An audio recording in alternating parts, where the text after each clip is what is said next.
तो जब भी इकोनॉमी को डिस्कस किया जाता है तो एक इंडिकेटर भी डिस्कस किया जाता है, उसे कहते हैं जी जीडीपी, ग्रॉस डोमेस्टिक प्रॉफिट। और उसके साथ साथ फिर एक टर्म और डिस्कस की जाती है जिसे हम जीडीपी पर कैपिटा कहते हैं। अब इनमें थोड़ा सा डिफरेंस समझते हैं। जीडीपी बेसिकली जो होता है वो किसी भी कंट्री का, अगर आपने जीडीपी समझना है, वो जितनी भी ट्रांजैक्शंस होती हैं ना उस मुल्क में, उसका सम निकालेंगे तो वो जीडीपी होता है। दुनिया की सबसे बड़ी इकोनॉमी कौन सी है? यूएस की। तकरीबन $30 ट्रिलियन का जीडीपी उनका है, यानी कि जितनी ट्रांजैक्शंस होती है ना उसको प्लस करेंगे तो वो जीडीपी निकलता है। दुनिया के लिए भी यही कॉन्सेप्ट है, किसी स्पेसिफिक कंट्री के लिए भी यही कॉन्सेप्ट है। और जो जीडीपी पर कैपिटा है, उस जीडीपी की जो अमाउंट है, यानी कि फॉर एग्जांपल $30 ट्रिलियन अगर यूएस का जीडीपी है, सो उसको हम डिवाइड अगर करें यूएस की पॉपुलेशन पे, वो कितनी है, तकरीबन आप कहेंगे 350 मिलियन है, 35 करोड़ कह लें, 350 मिलियन पे डिवाइड करेंगे तो वो जीडीपी पर कैपिटा निकल आएगा।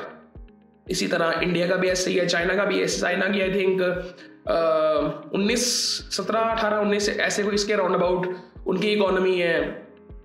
इंडिया की बात करें तो $5 ट्रिलियन, 4-5 ट्रिलियन उनकी इकोनॉमी है, 5वीं बड़ी आई थिंक इकोनॉमी है। सो उनकी पॉपुलेशन से जब डिवाइड किया जाएगा तो जीडीपी पर कैपिटा निकल आएगा। ये सिंपल सा कॉन्सेप्ट है।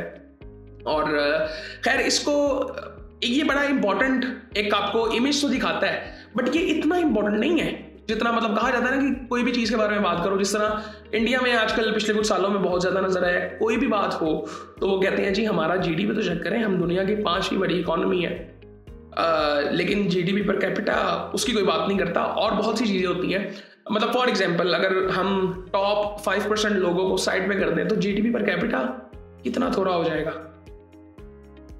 सो ये समझने की ज़रूरत है। जिस तरह फॉर एग्जाम्पल यूएस की मिसाल ले लेते हैं, $30 ट्रिलियन अगर उनका जीडीपी है तो आप उनके सारे बिलियनर्स को साइड पे करें, मिलियनर्स को साइड पे करें तो फिर वो बहुत कम हो जाएगा। इसी तरह इंडिया में भी ऐसे ही है कि अगर आप उनके टॉप 5% लोगों को साइड पे करेंगे तो उनका जीडीपी पर कैपिटा बहुत थोड़ा होगा।